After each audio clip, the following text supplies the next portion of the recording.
अरे असले तरी फक्त शिक्षण पुरे पडत नाही.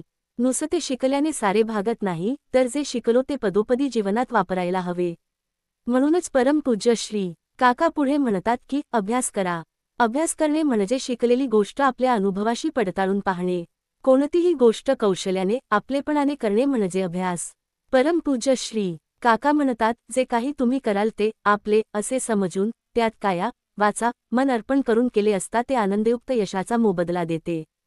परमपूज्य काकांच्या या सांगण्याचा अर्थ असा की जितक्या प्रेमाने आपण आपली अत्यंत आवडती गोष्ट करतो त्याच आवडीने व सातत्याने आपल्या पुढ्यात आलेले प्रत्येक कर्म आपले सारे कौशल्य वापरून मनापासून भगवंतांचीच सेवा म्हणून करणे म्हणजे अभ्यास करणे होय.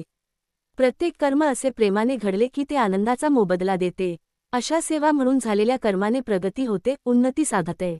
अशी उन्नती झाली म्हणून चालू असलेला अभ्यास सोडून देऊन मात्र चालत नाही. साधकांचे सर्वतोपरी कल्याण करणारे बोधामृत प्रकट करताना परमपूज्य श्री काका म्हणतात, करिता उठा, आपल्या उद्योगास लागा, व्यर्थ पांगुळपणाचे पांघरून घेऊन निजून राहू नका, काम करीत राहा.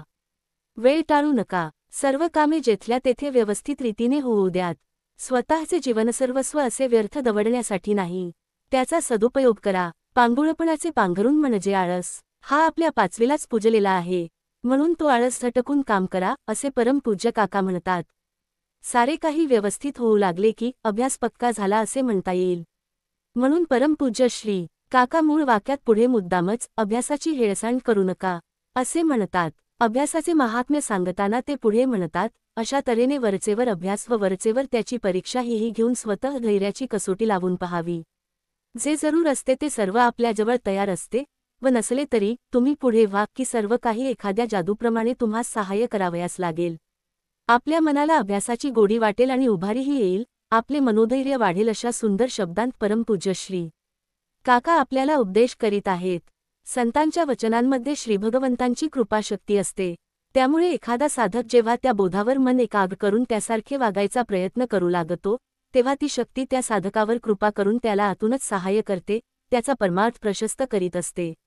म्हणूनच संतवचनांवर आपण मनापासून विसंबून सतत साधनारत राहिले पाहिजे. त्यातच आपले खरे कल्याण आहे. पुढील भागात